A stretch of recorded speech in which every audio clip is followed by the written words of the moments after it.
Sun don't stop for nobody, man. Sun don't fucking stop. Sun gonna be up in the morning regardless. That sun is gonna be up in the morning regardless of how I fucking feel and how depressed I am. The sun is gonna fucking shine in the morning, and at nighttime the moon gonna be there, and you gonna look up. These days gonna keep going by. So do you let the days go by and look up and you done wasted a year doing what? Or do you just pick it up? All right, well, gotta figure it out. Made some mistakes. Life goes on. Let me figure out life from this point. I'm a life goes on type of guy. Listen, getting successful, whatever you consider successful, if it's rich, whatever, it's not a magic trick. It's not God picks certain people he'll make rich and certain people he don't. He gives all of us as his children the power of choice. You have a say-so in that. You can decide to be rich, and with God's help, it's highly doable. But you first have to think it. The difference between successful people and non-successful people is here. I'm no better than none of y'all. I'm not a better person than you. I'm not a better Christian than you. God don't love me more than you. None of that. If you want to be successful, you have to change this. This has to change. What makes it hard is your lack of belief that it can happen for you. The fact of it is, though, it's very doable. See, but you got to change, though. If you keep doing what you've been doing, you're going to keep getting what you've been getting. So if you're at a place in your life and you ain't happy with it, you have to change some things. But you have to make a conscientious decision that you're going to change. And it's not dependent on anybody else. It don't matter what your mama think. It don't matter what your coworkers think. It don't matter what your siblings think. It don't matter what your children think. It don't matter. We're all writing a book. What's your book look like? What does your fucking book look like? Like your life is a book. You got a bunch of chapters in your book, but when they close that book, how good was the book? How good was your book? What was the ending to your book? Listen to me. Rich people think differently. So what I'm gonna put in your head today is a rich people concept so you can get to understand it. The only difference between successful people and not is just how they think. Rich people think different. Quit letting people tell you you got to get qualified in another program. You don't need another program to be successful. You need to change the way you think. It's two people born in a hospital every day.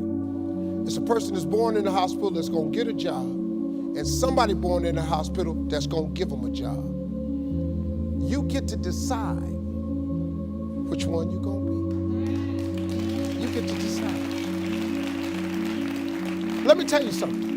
You get to decide if I'm gonna be rich, poor, mediocre, plentiful, happy, sad. You have a decision to make. So here's the deal.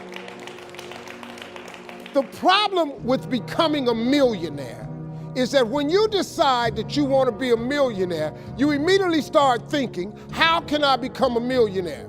Well, that thought don't just pop into your head, so you get frustrated and you don't become a millionaire.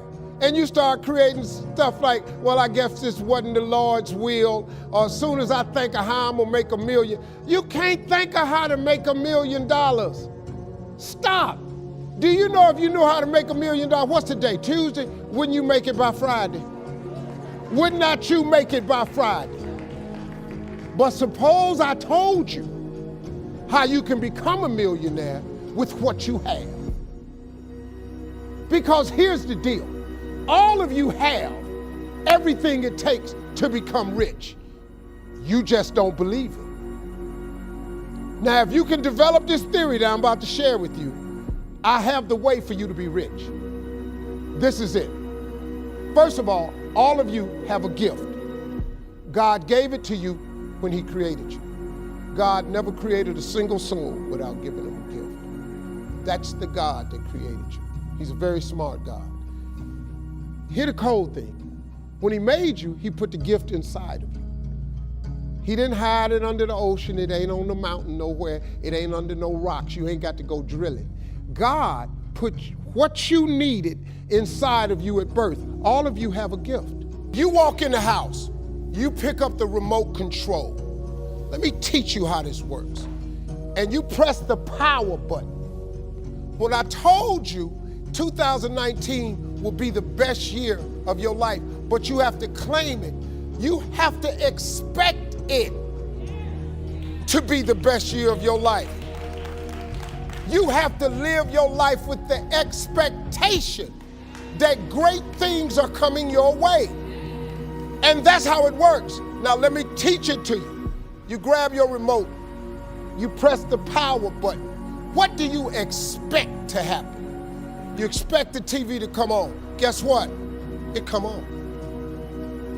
If you want to see Sports Center channel 46, and you press 46 and OK or select, what do you expect to come on your TV? Sports Center. And guess what show up? Sports Center. They got the concept of creating a remote from the Bible. See, God is tied to all of this. You better understand what I'm trying to tell you now. The Bible says, a man is as he thinketh. God created us in his image. God thought of this world. He thought of it, so he created it. So he made you just like him, that your thoughts can create things. He made you just like him. Now you can't go make earth and heaven like he did, but you can make a better world for yourself. But you have got to do your gift, the thing God gave you at birth to do. It is the thing that you do the absolute best with the least amount of effort. That's your gift. Anything else you doing, you wasting your time. Do you hear me? You wasting your time. If when the alarm clock goes off in the morning and it makes you sick every morning that alarm go off, it's because you ain't doing your gift. You're going against what God created you to be. Do most of you know what your gift is? Who in here doesn't know their gift yet? Okay, let me tell you what you do. Go home today. Don't talk to nobody. Sit down and have one conversation with yourself. What is the thing that I do the absolute best with the least amount of effort? This ain't gonna take you long. You old enough, you grown. Write it down. I don't care if it's networking. I don't care if it's babysitting. I don't care if it's doing color. I don't care if it's painting. Whatever it is, it's what you do. Sing it. Whatever you do the best, write it down. That's your gift. That's it. You ain't got to go asking a bunch of people. They've been telling you your whole life. You know, you ever have people call you with their problems? They always call you with your problems because you gifted at it. But you didn't know how to identify it. If you identify your gift. Now, let me ask you this question. This thing that you're gifted at, if you did it for somebody, do you think somebody would pay you $10 for your gift?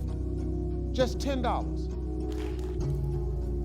There is a scripture, Habakkuk 2:2. It says, write the vision and make it plain, so that he who reads it will run to it.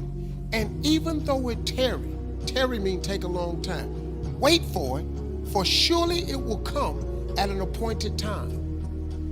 That's in the Bible. That ain't in the rich people's copy. That's in everybody's Bible. The problem is everybody don't do it. But it's right there. But you got to do it. I'm just telling you, if you don't do it, it's too hard. It's almost impossible. Could you babysit for $10? Could you cut somebody's hair for $10? Could you cut their grass for $10? Could you make them a chicken dinner for $10? Could you do something for $10? Everybody. Don't you have something somebody will give you $10 for? Okay, now, once you have something that somebody's willing to pay you $10 for, this is how this works. It's called the multiples of 10.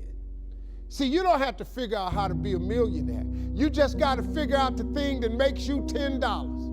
So now here we go. You do it and you make $10. Soon as they pay you the 10, go do it 10 more times. Whatever it was. Watch some more kids, 10 more times. Get another 10, you got $100. When you get $100, whatever you did to make that $100, listen to me, do it 10 more times. You ain't gotta get tricky with it, just do it 10 more times. You'd have made $1,000. Whatever you did to make the $1,000, don't get smart, stay stupid now. Do it 10 more times.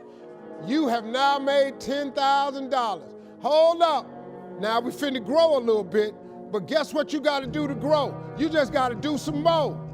Whatever you made $10,000 doing, I need you to do it 10 more times. What you tripping for?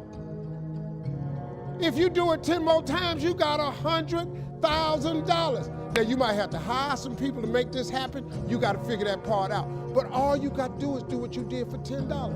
Once you make $100,000, if you just do it 10 more times. That vision board has changed my life. Everything I put on my vision board, I get.